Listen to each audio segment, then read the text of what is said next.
Before we start, I need to warn you. This one, it gets dark.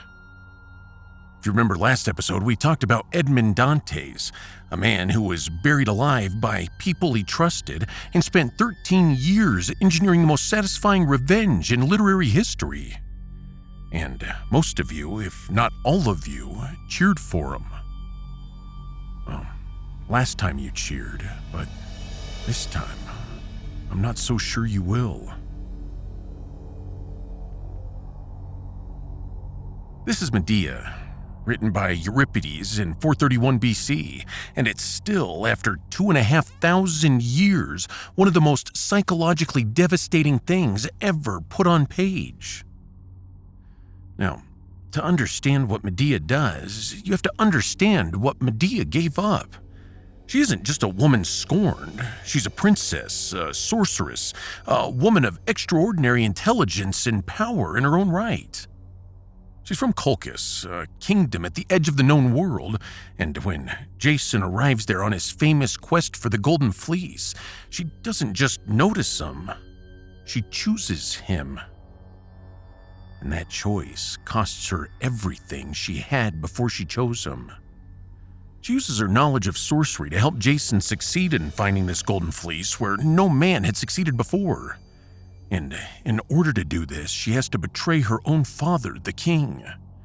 But even worse, she kills her own brother just to slow down the pursuit when they flee together.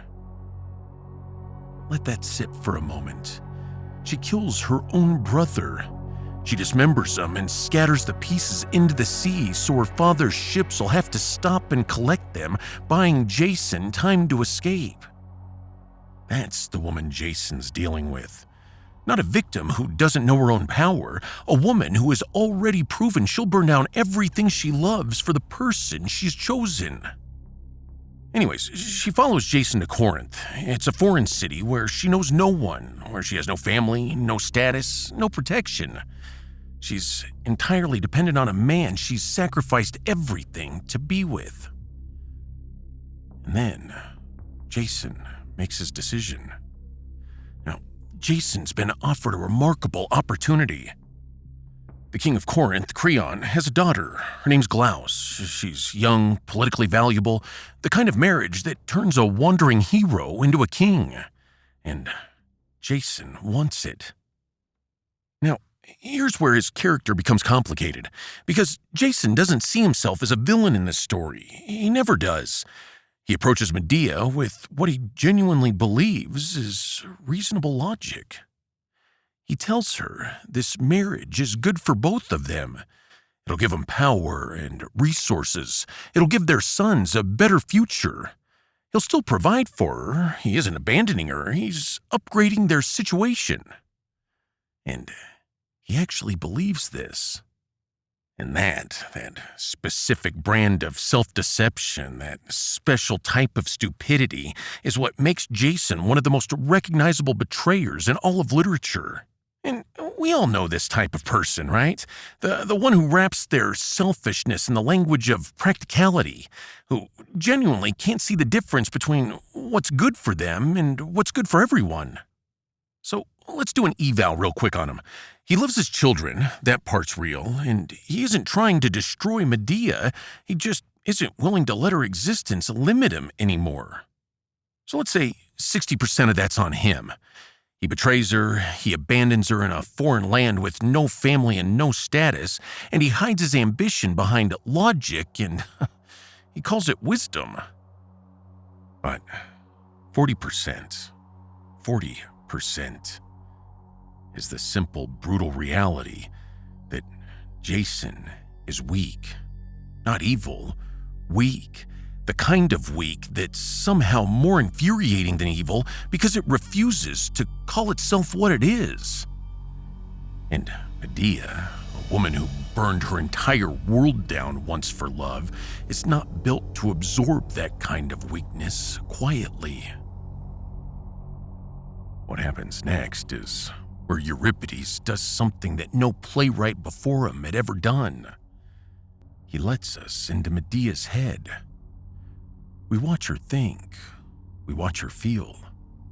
We watch her cycle through grief and fury and calculation in real time, and it's one of the most psychologically honest portrayals of a person in crisis ever written.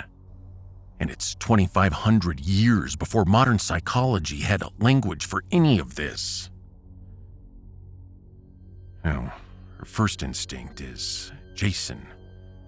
Kill him. Simple. Direct.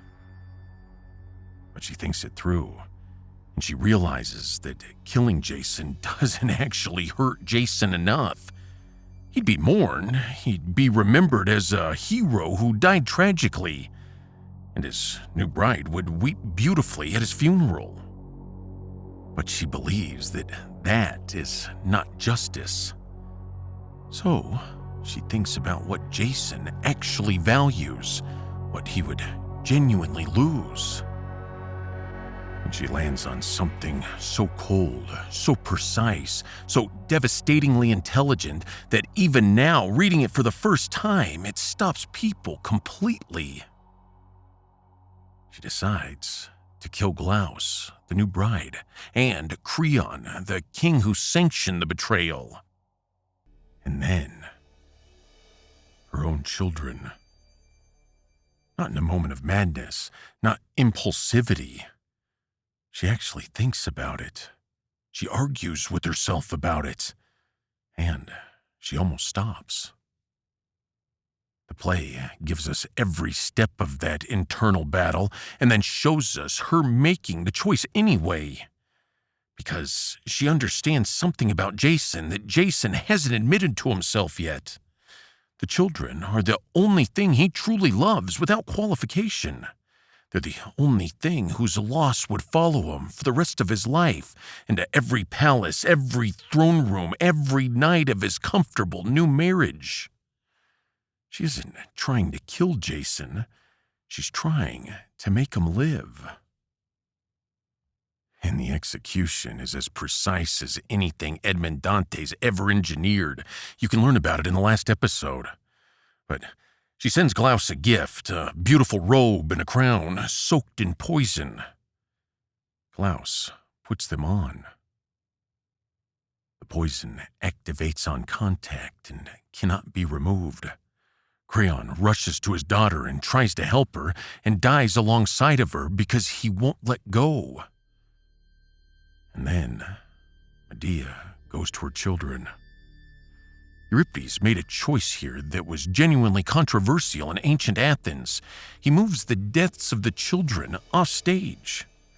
We don't see it, we only hear it. The children's voices, then silence. That choice was intentional, and it was brilliant because what the imagination fills in is always worse than what can be shown. Well, Jason arrives to find everything gone, and here is the final devastating stroke. Medea escapes. She doesn't die, she doesn't get captured. She leaves in a chariot beyond his reach and looks down at him from above. And Jason, who couldn't stop talking throughout this entire play, who had an answer for everything, who wrapped every selfish choice in reasonable language, finally has nothing left to say. And she asks him if he wants to touch the bodies of his sons one last time. He says yes. She says no. And then she leaves. So let's go back to the warning I gave you at the beginning. This one gets dark. In the last episode, and once again, go listen to it if you haven't, Edmond Dantes, betrayed at 19, 13 years in a dungeon. He destroys the men who buried him, and we cheered. We felt satisfied. We called it justice. Now, Medea was betrayed just as completely.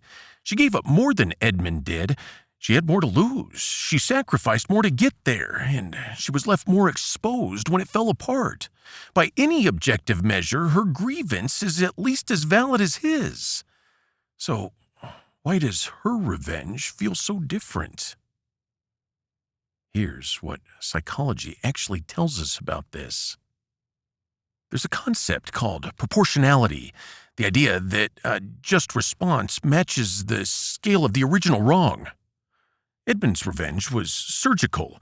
He targeted the specific people who harmed him. He took from each of them the specific thing they valued most. It felt proportional. It felt earned. Now, Medea's revenge destroys people who didn't betray her. Klaus didn't steal Jason. Jason offered himself. The children certainly did nothing. The collateral damage isn't incidental. It's actually the plan. And this is the line Euripides is drawing for us. Justice is directed. It targets the source of the wrong. It restores something that was taken. And destruction is total. It doesn't restore anything. It just ensures that nothing survives, including ultimately the person pursuing it. Because here is the thing about Medea that nobody talks enough about. She wins. By every external measure, she wins. Jason's broken, her enemies are dead, and she escapes without consequence. But she had to kill her own children. Whatever she was before this moment, princess, sorceress, mother, woman of extraordinary intelligence and power, she'll spend the rest of her life being the woman who killed her children. Jason didn't take that from her. She did. And this is what Euripides understood about destruction, that Dumas understood about revenge. When you go past the point of justice, you just don't destroy your enemy. You destroy the version of yourself that had something worth protecting. Edmond Dantes walked away from his revenge with doubt. He wondered if he had gone too far, and that doubt was his humanity surviving. Medea has no doubt, and that silence, that absolute certainty, is the most disturbing thing in the entire play. Like I said, the last time you cheered. This time, now, you know why you couldn't. Medea had been performed continuously for 2,500 years, and every generation finds something new in it, something that reflects their own moment back at them. And if you want to read this, it's in public domain, completely free, and it'll take you less than 2 hours. I'll link it in the description. And next time, we're going somewhere more modern. A revenge so cold, so patient, so perfectly constructed that the person getting the revenge never once raises their voice. If you know, you know, and if you don't, subscribe, because you're going to want to see this one. I'm Bobby Garrison, and this is Dark Margins. I'll see you in the next chapter.